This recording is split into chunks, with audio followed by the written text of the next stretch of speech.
Hey, you there. Thank you for watching, and welcome to Forge Lines Forever. Today, I have a 5v5 custom match here on the most amazing Neuroxis map generator. So let's go ahead and introduce our teams and our players, starting off with Team 1 in the Northwest, ending with Team 2 in the Southeast.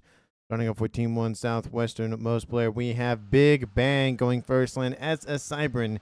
He is an 1800 in Tropical Ocean Blue. Maybe he will go out with a Big Bang, or maybe he will cause a Big Bang. We'll just have to see how he does in this game. To his north, we have Kinder 5129 going first lane as a Seraphim in Royal Blue. He is a 1500 in the middle of the map here for Team 1. Or in their lineup, we have Snog going first lane as a Seraphim in Imperial Gray. He is a 1900, the highest rate to play on Team 1 and in the game overall. To his northeast, we have in Glow in the Dark Green Kaizuko going first lane as a Seraphim as well. He is an 1100 in Glow in the Dark Green. And in the northwest corner of the map here, in the regular slot here, we have Kilevra.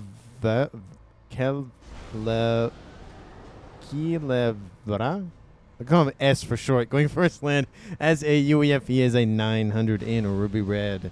So for Team 1 side of the map, they have 1 UEF, 3 Seraphim, and 1 Cybran, which means Team 1 lacks Aeon technology. Starting off with Team 2's northeasternmost player, we have in Barbie Pink, Thoughtful Pony going first lane as an Aeon. He is a 1300.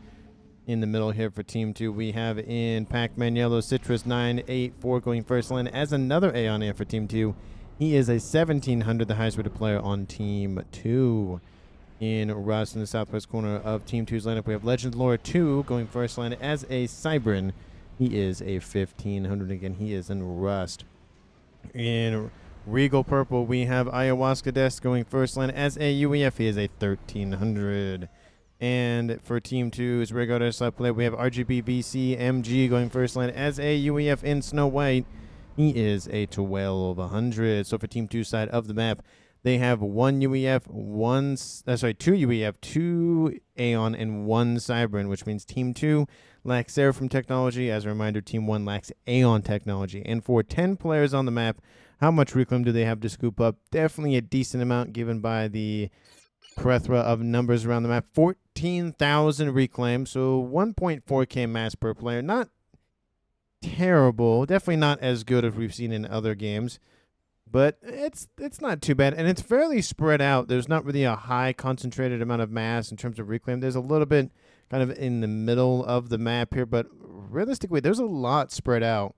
So it's going to be a little bit more of kind of a relaxed reclaim effort. It's not like just a mad dash for the middle of the map to get all the reclaim first. It's going to be a little bit more of a relaxed game with that. But in terms of the mass point layouts, for Team 2's side of the map, we have 1, 2, 3, I'll call this 4, maybe 5 Trimex positions here for Team 2 to grab. We also have a twin mechs here and a little spattering of mechs, as well as a couple of civilian structures here with a couple of PD as well.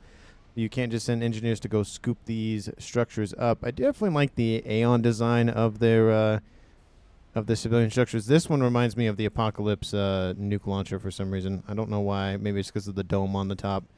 But definitely like the designs of those. And with that out of the way, let's go ahead and see where our players are headed off in the game. I mean, we're already 3 minutes in. We already have 3 of the 5 players on Team 1 have already grabbed, or at least started to grab, the secondary mechs lined up. We are seeing, again, the comms of both Snog and Kinder 5129 moving in around this civilian structure. Again, trying to give it a little bit of a wide berth, making sure they're not in range. I would not be surprised to see Kinder just go after this PD and then go after this one himself, or maybe just build a couple of Team 1 artillery and call it a day, which he's probably doing, given the fact he's building a T1 facility, and yeah, he is doing exactly that. So never mind. Not going to send his comm in, and just going to send his own units to do it himself. We are seeing some transports to this lower section of the map here from Thoughtful Pony. He's going to also distance build as well, so sending engineers via transports and sending in his own comm via the cliff side edge. Definitely a good use of tech and units there just so that he can get units faster down there. His opponent of Kaizuko in the northwest doing the exact same thing, of course, and then going to run around and do something else. Looks like, can he navigate I mean, maybe he can navigate this little canyon here. I don't know. Or valley, I should say. I guess it's more of a canyon. I don't know. Anyway, maybe he can navigate that. I don't really think so, but his comm is moving in that direction, so maybe that'd be the only way over there unless he goes all the way around, which is entirely possible.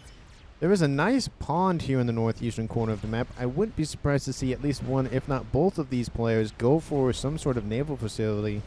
It would be Aeon versus Seraphim, so Seraphim would have the advantage with the cruisers, but the Aeon would have the advantage with the missile ships. So, again, T2 versus T3 definitely sides with Team 1's Kaizuko in terms of a little bit more offensive capability earlier on, but if Thoughtful Pony can continue to keep his beachhead, he might have enough time to be able to get his missile launchers online with those missile ships. Those missile ships are very annoying, very deadly, and have an incredibly long range. Just an absolute monster of a unit. We are seeing Big Bane starting to kind of patrol the mid zone. The dead man's land. No man's land, not dead man's land. No man's land here in the southwestern corner of the map. Team 2's Legend Lord 2 just kind of hanging out with his units, kind of just, assisting them, or just not even doing that. Just hanging out, not really worrying about a whole lot. And it does look like it's going to be a 3v3 here in the southwestern corner of the map. / middle. It's going to be essentially 1v1, 2v2, and 1v1 with the rearguard air slot players kind of just going to sitting in their main bases, not really worrying about anything. And yes, it does look like Kaizuko did travel this way. There's no way he went all the way around like that. So definitely can be traversed by units. So maybe we'll see Team 2's player of Thoughtful Pony do the exact same thing. Or maybe they'll just continue to build a bunch of T1 facilities and call it a day. Probably a little bit of both, but we'll have to see lots of units being output here by Thoughtful Pony versus those from Kaizuko. It might just be an overpowering situation here in the northeastern corner of the map. Not really a lot of mexes to grab, besides, again, that tri-mex position. There's only essentially 2 mexes and a couple of some hydrocarbons, which, I mean, very, very, very early in the game, hydrocarbons are nice, but once you get to T2, it's kind of, what's the point kind of thing. And you have a T2 Pigeon that's way more powerful than a hydrocarbon. So it's just, it's nice. It's not great, but it's nice. We're even seeing a little bit of just annoyance outbound from Team 2 going into Team 1's lineup here for Kinder 51-29. And they're going to be taken out very, very quickly. It's Seraphim in that regard. We're seeing a little bit more outpouring of units and the comm on the front line here for Citrus 984. Team 1 Snog holding position, going for his gun upgrade, trying to kick Citrus from his mid position here. I'm kind of surprised not see any sort of efforts to maybe drop some units via this plateau with some transports yet, but maybe that's going to be on the cards for somebody. And looks like there are engineers being ferried over to go for a naval facility, so Thoughtful Pony is going to go for at least probably T2. At a minimum, at least T2, just to go for cruisers. Cruisers are just nice to have regardless of whatever faction you are playing as, because you mobile AA and it's really good AA. And then, of course, if you're Seraphim, you have to get missile launchers with it. So, I mean, why not? You just got to be careful, of course, of any sort of torp bombers or bricks that have torpedoes on them or any sort of thing that can attack you via the water, because cruisers don't really have a lot of firepower on board, at least in terms of ship v ship. So, something to watch out for. This isn't even my final form done. What? wait, what? What the heck was that? Oh, that has to be a rename of a mod, because that's the T2 upgrade. That's really funny. Starting Switchblade.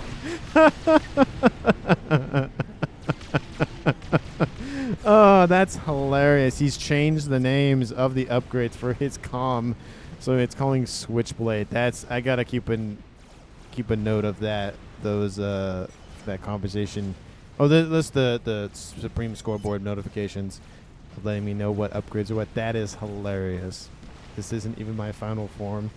And Switchblade. That's amazing. So T2 and gun, just to translate a little bit for Kaizuko in the northeast. It will force back Team 2's forces quite severely.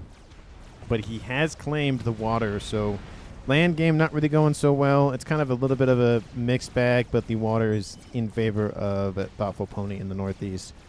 That's really funny. Anyway, I kind of want to see Kaizuko build more upgrades on his comp just so I can know what the names are. That's really, really funny. Anyway, first time I've ever seen that too, which is doubly funny. And Legend Lord 2 going for a lot of PD. Again, they're Cerberus, they're T2, they're tickle cannons, but, you know, against T1 units, they're definitely effective. Looks like he needs to move a little bit more northward. Big Bang moving in with his comm and gun. Team 2's Ayahuasca going for T2 in the middle, trying to deal with this incursion of units. Those look like Semantis coming in to plug the hole, but Legend Lord going to continue to push on this western side. Looks like it will force back Legend, not Legend, but Big Bang back, kind of prevent him from invading into Team 2's territory. We're seeing advanced range started here for Citrus 984. We'll be able to outrange anybody else on Team 1 because no one has Aeon on Team 1, so he has the best range upgrade in the game for that, at least in terms of the comms. 51-29 Kinder going for T2. Already has gun, and Nano on the way here for Snog. Already has gun and T2. Lots of Seraphim comms in this game, at least on Team 1. I think there's actually none of them on Team 2. They all essentially going for the exact same upgrades. Definitely makes sense. I mean, for Seraphim, you either go for the Nano upgrades, you go for the Regen upgrades, you go for the gun upgrade. Maybe you go for the missile launcher. That is one that I see a lot, but it's usually the Nano and the Regen if you're on the front line, or T3 if you're not. And that Nano we'll finish off here for Kaizuko. Trying to see starting I'm Wolverine. Oh, because he regens? Is that the reference there? Because he still feels pain, but he can, essentially fix his own injuries very, very quickly. I don't know if anybody else is kind of excited for it, but I am for Deadpool 3. A huge Deadpool fan. And I'm excited for Wolverine and Deadpool. Also, if you haven't seen the popcorn bucket for the Deadpool 3 movie, just take a look at the video on YouTube. Definitely, Deadpool, it's definitely on the nose. It's great. I probably will buy the popcorn bucket just to have it because it's funny. But it's Wolverine. It's great. It's if you've seen the Dune popcorn bucket, it's worse than that. Like the implied not nuance, but the implications behind it are heavily implied. Not T2, but T2 already online here for Ayahuasca, going for gun.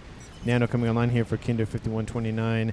Nano almost done for Snog. So again, we're going to have the same lineup for all the Seraphim comms, gun, T2, and Nano, or in this case, Switchblade. This isn't my final form, and I'm Wolverine for Kaizuko. And he is assaulting this main position here for Thoughtful Pony in the northeast. Does have that T1 facility. Would like to see that go T2 to start locking out some air options here for Team 1 on this northern side of the map.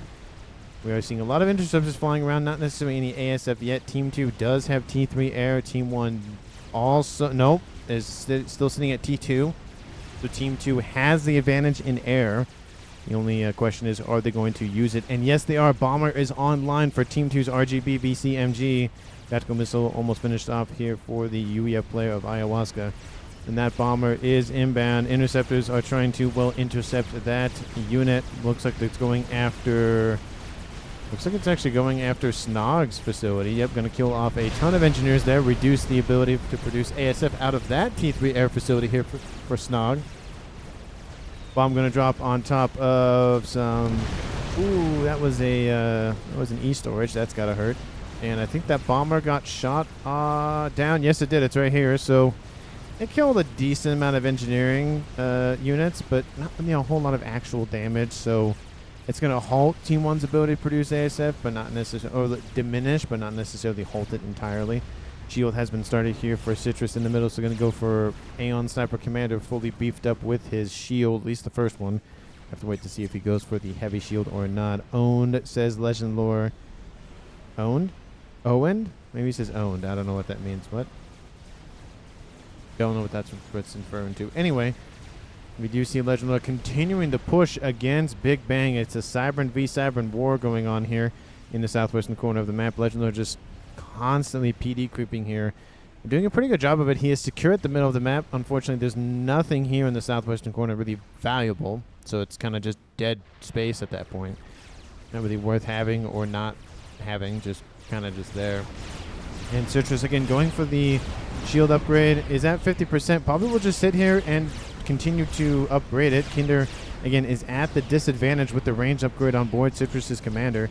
Blazers are moving in to intercept, and Overcharge kills off the first blaze that comes in range. So that shield will finish. It will not be stopped unless there's a horde of units outbound. Definitely should have brought some Ilshis with him to fight that engagement, but did not do that. Missile launcher being used very effectively on board the commander of Ayahuasca, going after some T2 mexes. But TMD has been built, and unfortunately will be denied for the time being. Looks like it's trying to edge it out. But the Zappers have the best range, so they're able to actually really... Oh, it does shoot down the missile. Unfortunately here for Ayahuasca. Probably should go for Billy Nuke. But it's a little bit too early for that. Probably about 20 to 25 minutes or so. That's when the Billy Nuke I usually see get upgraded. So it's going to be a couple more minutes before we see that. But maybe he'll just rush it. I don't know. Sometimes that is the plans for some of the main land players, is kind of just rushing that Billy Nuke and kind of just blowing holes in the other side of the map. But sometimes it doesn't happen, so we'll see. And no upgrades yet for Kazuko. So it's, again, Switchblade. I'm starting, or what is it? It was the Wolverine. I'm Wolverine, that's what it's called. And then not my final form. This isn't even my final form, that's what it's called. Shield is done here for Citrus in the middle of the map. And maybe he'll go for the advanced shield. Again, gets 8,000 hit points. Definitely decent chunk. Needs to go, if he goes for the advanced, I think it's 25,000. So it's an additional 17,000 hit points. A huge advantage. He play air, says RGB. Yep, he is playing air. His teammate of S up here in the northwestern corner has T2. Probably go T3 here pretty shortly. The team 1 has 2 air players. Team 2 only has 1, which, well, I mean, they have T2 down here outbound from Ayahuasca, so it's essentially the same kind of thing. And T3 land has been completed in the east here for Thoughtful Pony. And nothing on the cards here for Team 1's Kaizuku. He does have T2 over here, upgrading to T3. But the T3 land headquarters is on the lower section of the map here, which means you can easily respond to threats and also produce these units a lot more effectively and get them to the front lines quicker, rather than being up there. It's more of a risk being here, but it's not bad. And it does look like most of those units in the water have been killed off by Kaizuku's commander, or just a couple of units running around. T2 is not being built as of yet. Probably should be built realistically to probably start locking out air from Team 1, but again, more of a observation than anything else. Missiles coming in, taking out the shield generator or emitter, depending on the day of the week of what I call it. It's either shield generator or shield emitter. I feel like it's more of an emitter because it emits the shield, versus a shield generator would be I mean, you could say it generates the shield, so I guess you could say it both ways, but I don't know. I prefer emitter because usually the power station is somewhere else, or the power generator is somewhere else. We do see Ayahuasca being blitzed down by forces outbound from Kinder and Big Bang. Big Bang going to start the game with a bang, and it's not going to be him. Does get a rank of veterancy on Ayahuasca's commander, trying to stave off death a little bit longer, but those Ilshis are really blitzing him down. There he goes. Team 2 loses the first play of the game. It is Ayahuasca desk at 17 minutes. Which means Team 2 Citrus will gain control of his base unless he transferred it over to somebody else. And is now a 5v4 in favor of the northwestern team of Team 1. And ASF opens up clear off the rest of those interceptors. And I don't know why Ayahuasca pushed forward. How calm you always play when you're on my team. That's a little rough. And Legend Lord's like, why do you always play crappy when you're on my team? Stuff happens. I mean, I guess there's games where Ayahuasca's on the other team of Legend Lord and he's really good. I don't know why that's the thing. I don't know. It could just be a coincidence. Who knows? For some reason, Overcharge did not work. That's annoying. Did he have Power Station? I mean, I don't see any E-storages anywhere. I mean, you gotta have... I mean, he knows he has to have the E-storages, at least one of them. I don't see any. Maybe he lost his E-storages at some... No, I don't think he... Well... Weird. Anyway. That is kind of weird. Because you need an E. Oh, no, they're down here. They're over here. Yeah. So, yeah, he definitely had E storages. That's weird. Anyway, we do see Kaizuko coming out of the water like a kaiju and attacking the T2 mechs here for Thoughtful Pony. The T1 naval facility is going to get blitzed down, unfortunately. Probably a good thing he didn't upgrade it to T2, but if he did upgrade it to T2, he probably could have been fine. Anyway, give this middle. Legend Lore says... saying to his teammate of Citrus that, hey, give some mass over to Legend Lore. There are, again, Harbingers just running northward, but it looks like they're going to have to be diverted southward to deal with this. The Calm is going to pop in and out of the water. It'll be very, very annoying here for Thoughtful Pony. We haven't seen a lot of air engagements over here in the northeastern corner from either team. They're kind of just hanging out over here in the southwest. I saw that one, bomber, and that was really about it that traversed that water. The facility is taken out. T1 frigate still trying to survive, taking out all the Zuis that's coming in to reinforce Kaizuko's position. Kaizuko in the water once again. Looks like he might go for a distance build, which would be very interesting. I don't know if that would really work, but you can always attempt it, at least at the minimum. And we do see Kaizuko still in the water, just barely. As we've seen in yesterday's video, all you need is for your head to be exposed to be able to fire. But looks like he's trying to reclaim those frigates possibly now. I don't really know. Don't really know what's going on. Looks like the frigate's constantly moving to avoid the artillery fire from those Zui. Give some Aeon TP Legend. Avoid tacticals, says Ayahuasca. I do love the constant assisting coming from Ayahuasca saying, hey, do this. Hey, do this. I love that play because it takes a little bit of the thinking off of the players that are still left alive. And especially because the player who's dead is dead and can't really physically interact with the game. At least he can try to assist in some sort of way. And that is a great way to do that. We are seeing some offense down the middle here for Team 1's Kinder 5129. And that is a hole that Team 2 Citrus needs to plug. Unfortunately, with Ayahuasca's death, it does leave a little bit of a vacuum. Team 2's Legend Lore in the west constantly pushing against Big Bang. Janus over top going after Big Bang's commander. It's going to bake him in Holy Hellfire. Or is it Holy? It's Holy Fire. Bake him in Holy Fire. I always think it's Holy Hellfire for some reason, but apparently the quote from Warhammer is Holy Fire. There goes those Percy's outbound going after those Authens. Definitely a great choice against those T3 units. Love how there's just a missile launcher with the Authn, because why not? But not really the best unit to use on the front line, because it's not really good at targeting moving units. But anyways, at 21 minutes, let's take a look at the game overall. Team 1 has 5 players left. Team 2 has less Ayahuasca deaths, meaning they have 4 players left, giving Team 1 the advantage in APM. Team 1 and Team 2 essentially at the same mass incomes. A little bit back and forth, reclaim, power generation, all that. Team 2 a little bit more ahead in the total mass accrued. Makes me think they have a little bit more reclaim. No, Team 1 does. And the map sitting at about maybe 50-50, but we are seeing some outbound attacks from Thoughtful Pony. Looks like some counterattacks from Citrus in the middle. But let me know down in the comments who you think is going to currently win this game. And of course, if you haven't done so already, like the video and subscribe to the channel. And of course, as always, thank you so very much for watching. I really do appreciate it. Let's take a look at these Harbingers ripping through Kaizuko's forces and structures. There are some PD back here to defend, and more PD are being built all the time. But but Harbingers running in, trying to deal with all of the engineers, targeting engineers quite rightly because they want to prevent the construction of more PD. Once they do that, they're able to just focus down this PD very, very effectively. Definitely a good move here from Thoughtful Pony. One more might... Oh, nope, that one's still alive. And there's one more down here. Looks like this Harbinger might die to that PD if it's still in range. No, it's not.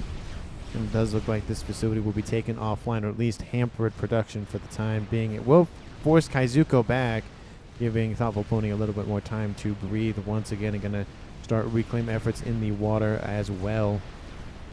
In the southwest, once again, Team 2's Legend Lore trying to force back Big Bang. He's taken out his fire base, and now Big Bang trying to again reclaim the mass. Brick over here to the west, going to take out all these missile launchers. Definitely not what he wanted, but at least taking out something is better than nothing. And it's a brick, so it's not. It's a little bit of value to lose, but I mean, for the value that it's killing off, it's already killed off 900 mass. Definitely worth the investment in that regard. And it kills off a lot of missile launchers. You got to wait for them to rebuild and get in position again. And there's definitely good use of just one. Not sending 10 or 5 or whatever, just one. Wait, what? How do mercies work now? Did he try to mercy snipe? What's going on? I mean, this match is definitely not. It's not old. It's definitely a recent one. It's at 225. AoE. Okay, so it looks like Thoughtful Pony hasn't used the Aeon Mercies in a while. I don't see that pulse anywhere. They do area damage with 12 seconds delay. Yeah, the Ilshi's not Ilshi, but the Mercy's not really great anymore. Oh, says Thoughtful Pony. TMD or move, says RGB. Yeah, I mean, he has TMD over here, but probably should build a little bit more so they are not calm sniping weapons anymore. Nope, they are not. They haven't been for a while, and I kind of miss them, to be fair. I feel like instead of making them more of an AoE weapon, just reducing the damage that they did. I mean, I know you'd have to build a bunch more to compensate for that, but at least have the ability to mercy snipe. You know, watching, again, just guided missiles fly across the map and kill a comm is very entertaining, but unfortunately, it was denied. Then some units here. Citrus says Ayahuasca. Constantly trying to assist his teammate. Love to see that. Big Bang sitting still. And again, those missiles aren't really powerful individually, but as time goes on, definitely don't want to stand and take unnecessary fire. And some sniper bots have really just ripped Citrus's base apart. And there are some PD trying to be built to, and probably artillery would be a little bit better to deal with that sort of attack power. But you could also build his own snipers to counter, because he is Aeon. He has the ability to build those. They're a little bit different, though. They don't have that sleek design that the Seraphim have. They have essentially, you took the sniper barrel off the Ushaha,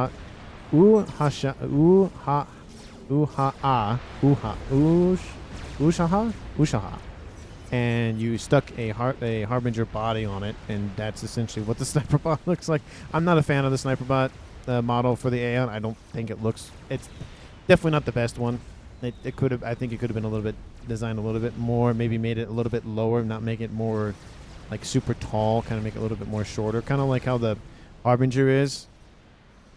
But I mean, again, that does make it a little bit differently visually, but I don't know. I feel like it kind of been like a lower sniper bot. Kind of, if you've ever played Halo Wars 1, there was the units that the UNSC had. I think it's the Cobras, where essentially it was the anti-vehicle weapon, or the unit where essentially you had the regular mode where it traveled around and whatnot.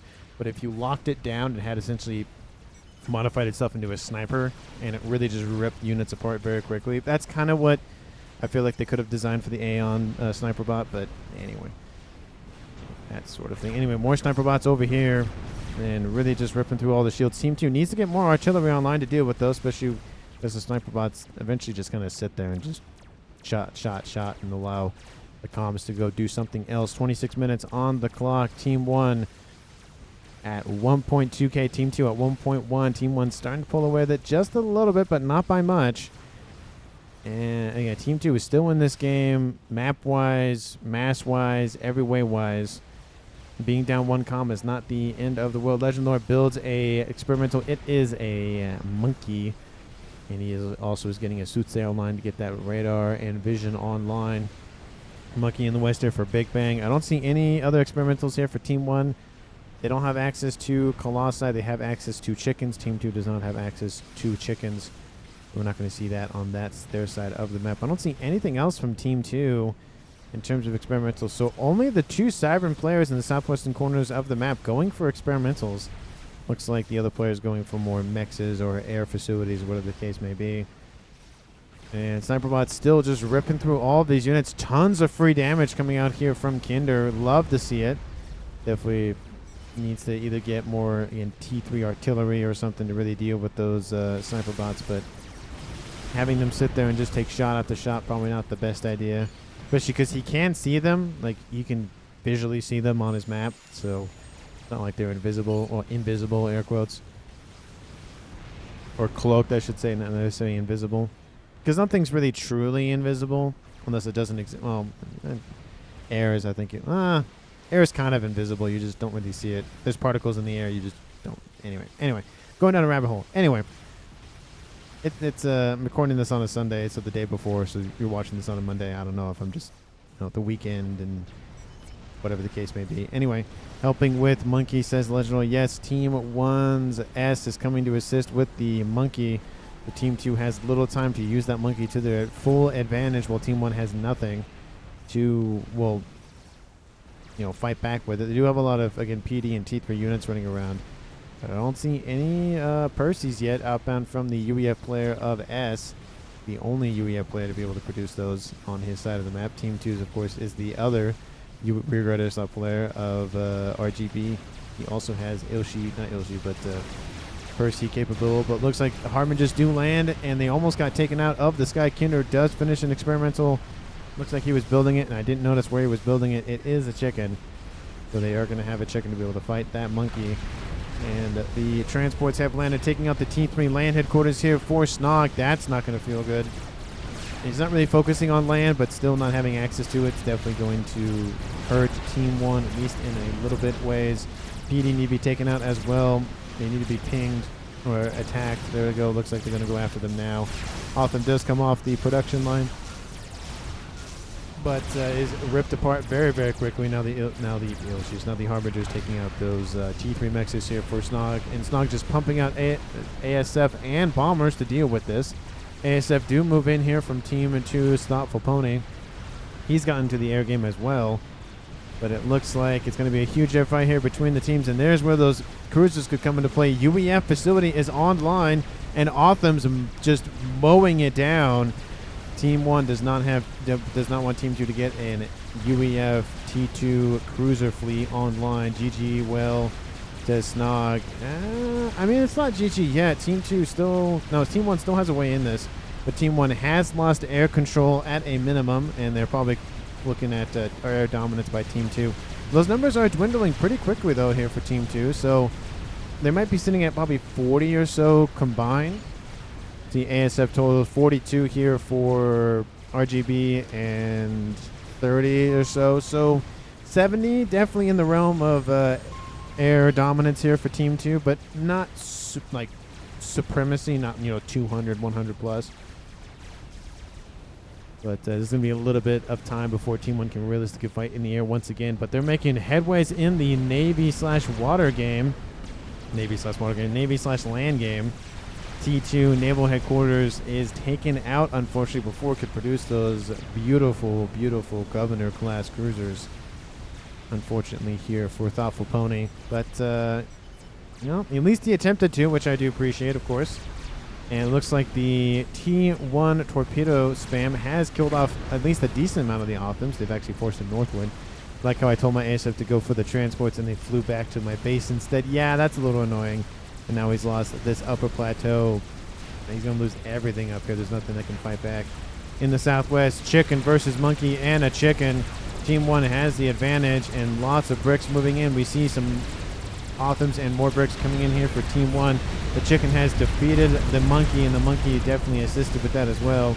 There's a nice little Aloha T2 tactical missile launcher that could fire its missiles, but unfortunately it will die before it fires any of them. Transport actually flies into the air like randomly, probably trying to get away with the monkey, but dies anyways. The chicken does retreat, cause GG yellow. GG yellow, what? SMD, I don't know what he's talking about. GG yellow. Getting some Ras boys. Actually, no, those are Shield boys.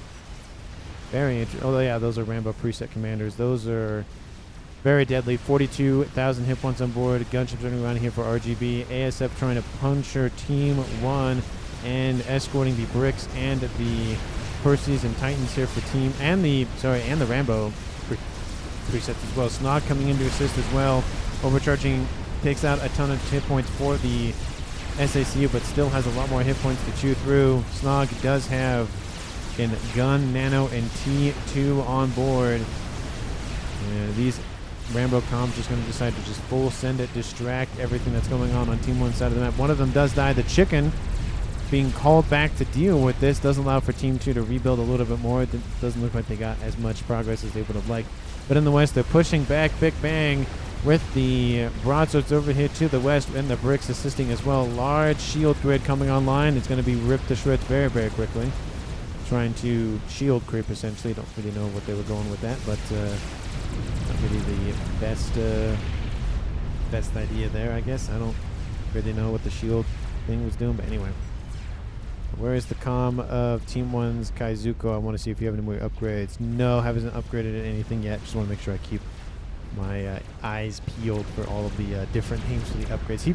He's pretty far forward. He probably should be going for advanced nano just to make sure he protects himself. He gets a ton of hit points from it, so I don't know why he's not doing it. Crab is online here for Big Bang. That'll stop these bricks in their tracks very, very quickly, especially when there's all these offense coming in to close the incoming units here from Legend Lore. We do see some restores being built up here for Team 2 Citrus.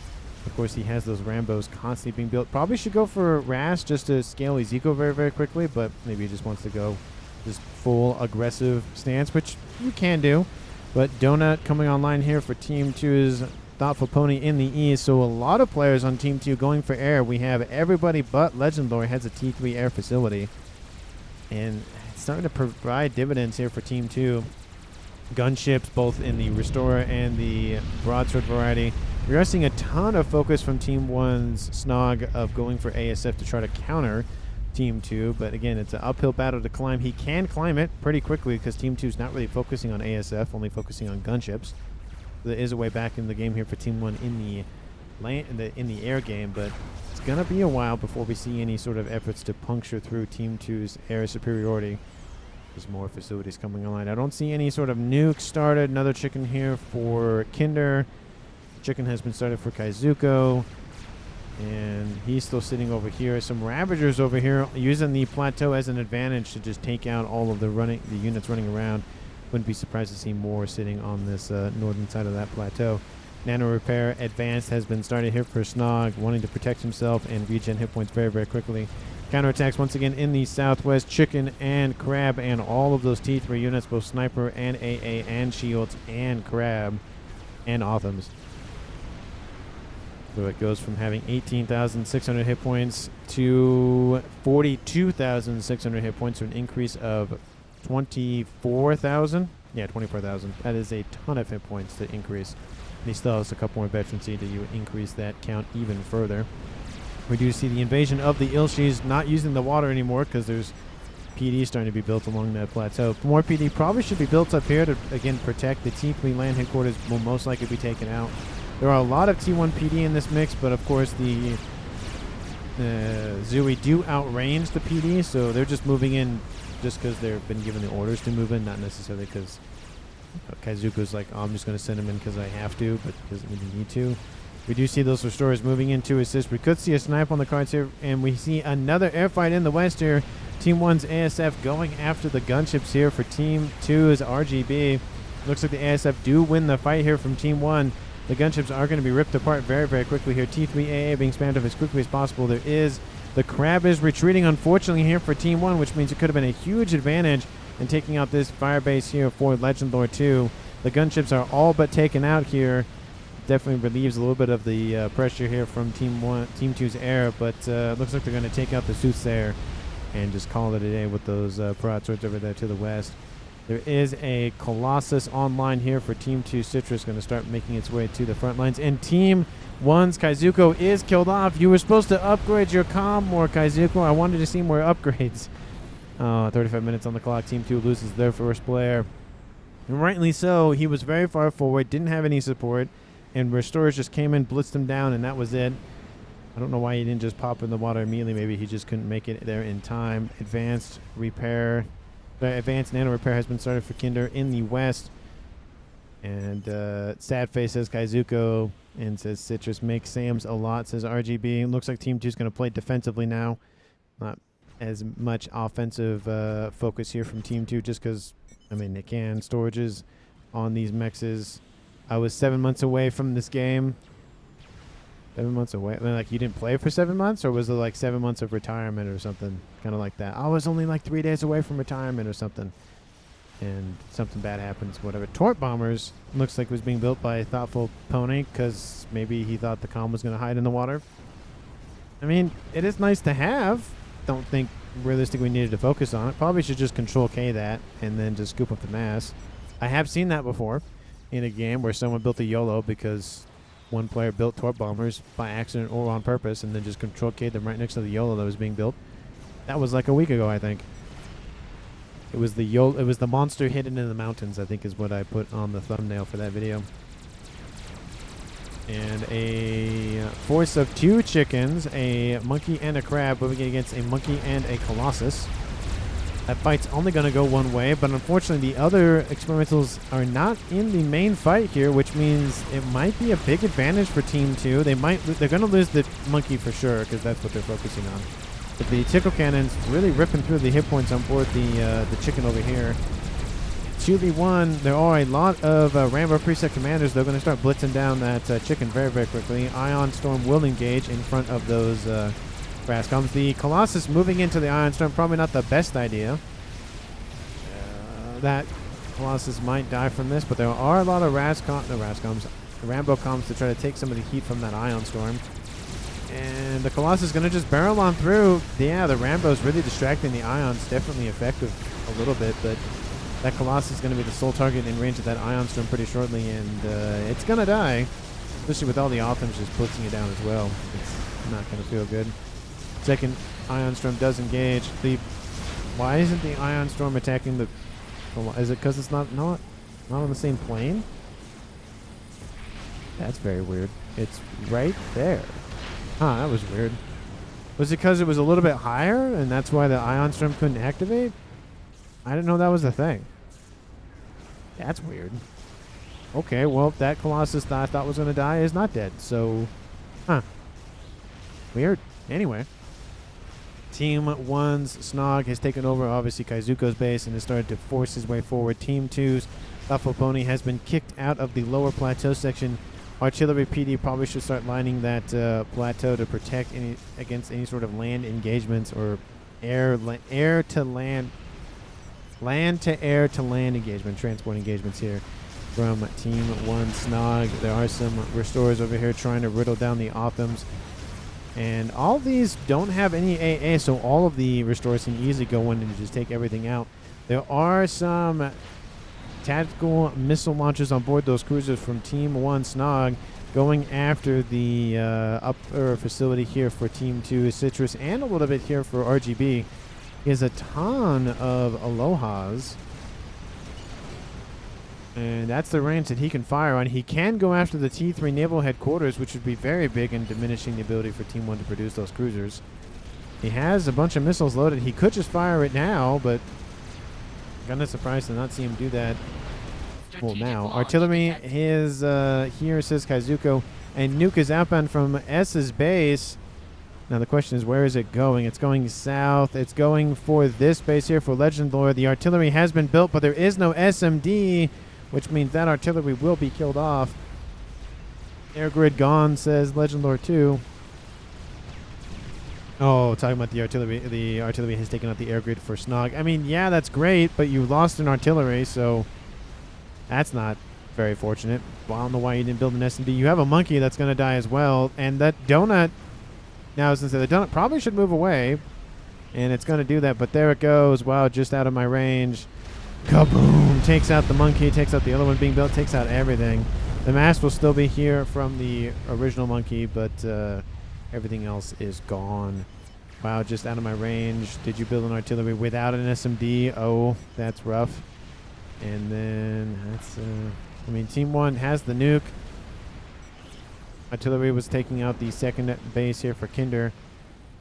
No, I have one, but like 2 inches off. Oh, that's definitely unfortunate. Looks like it was probably just sitting right about here. Probably could have tried to take out this and cascade it a little bit, but it wouldn't have reached the nuke, unfortunately. That nuke is loading relatively quickly here for S. That might be the game-winning move here for Team 1 if that is not taken out. Team 2, do you have a nuke launcher? No, you have an artillery being built. Unfortunately, that artillery, as evidenced by the other player on Team 2, will not reach. You can see the... Click on that. You can see the range. Actually... No, it can reach it. Wait, hold on. That doesn't make sense. Then why did Legend Lore say he couldn't reach it? That's very weird. That's interesting. Anyway. Storages, says Ayahuasca. Storages. I mean, it's only producing 18 mass a second versus the 27 it could be producing. That's a little bit unfortunate here for Legend Lore. That's, again, 9 more mass he could be getting, but, you know, he's probably distracted doing other things. Biplanes over top, getting a nice readout on what Team 2 is up to on the southeastern corner of the map. Team 2 again pushing back against Team 1 on the land game in the west. That Colossus still sitting here, just hanging out. And Monkey and Crab online. If that Crab and Monkey had engaged the fight over here, that probably would have been a big win for Team 1, especially because that Crab was under construction here. Vapor coming along as well here from the engineering units from Legend Lore and the SACUs from Citrus. Two of the columns are in the southeastern pond here for Team 2. And that cruiser spam starting to be very, very annoying for Team 2's position over here.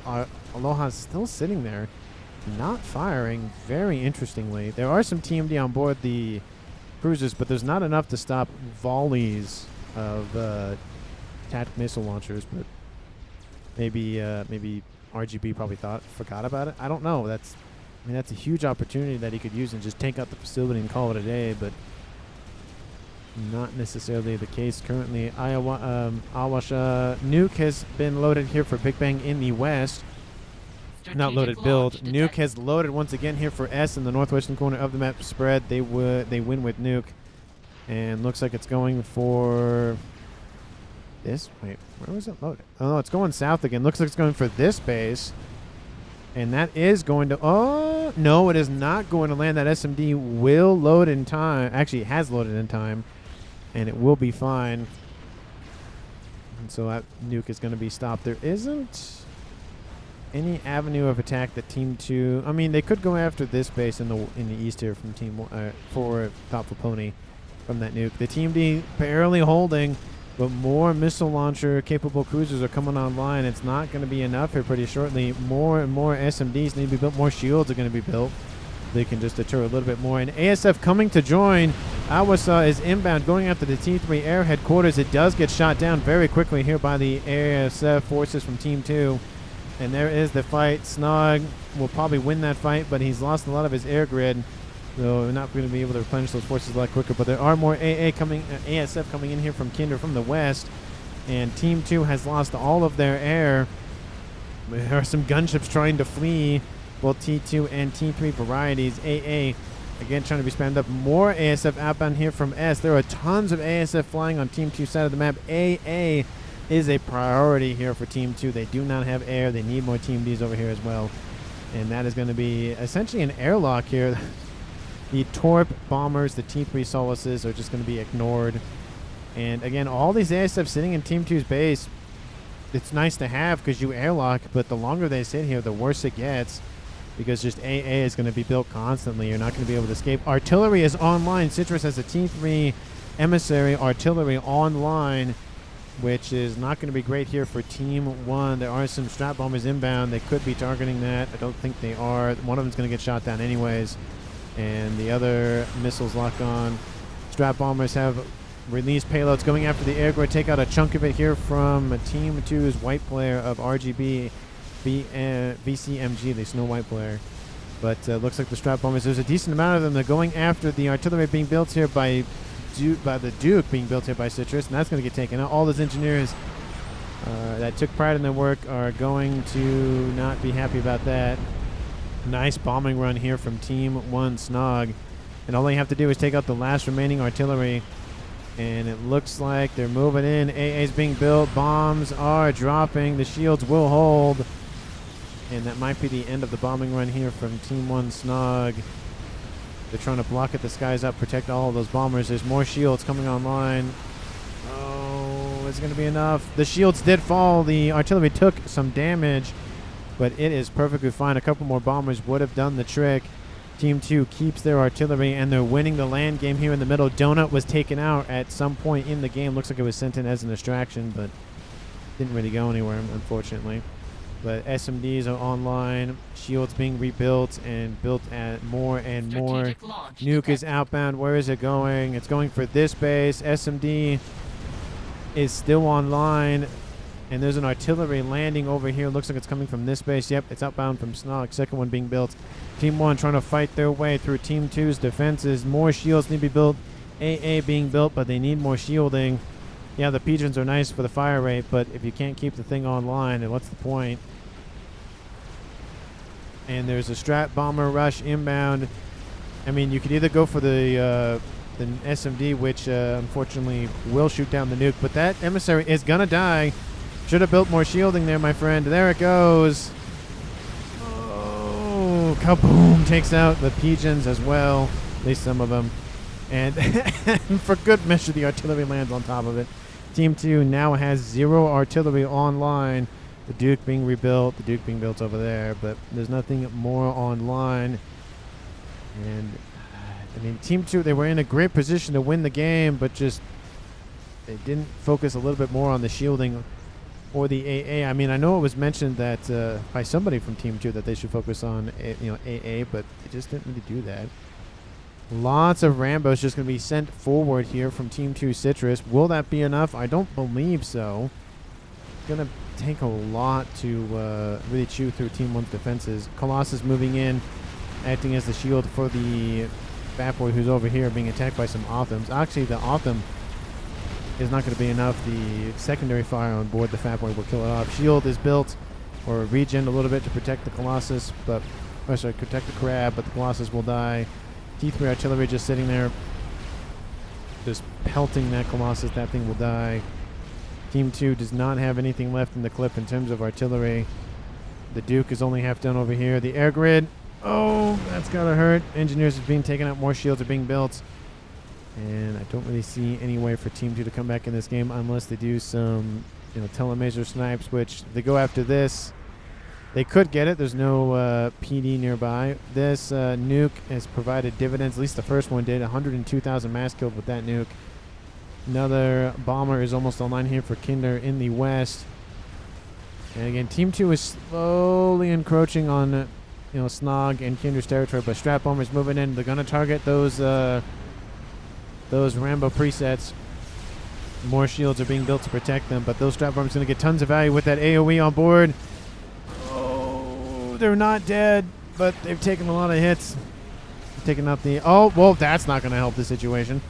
Awasa bomber over top. That's going to kill off one of them, I would hope. Yeah, there goes one. The one not in the shielding. Oh, that's got to hurt. Shielding does come offline. More AA is going to be built. But I think it's going to be... It's just a lot of work to push it forward.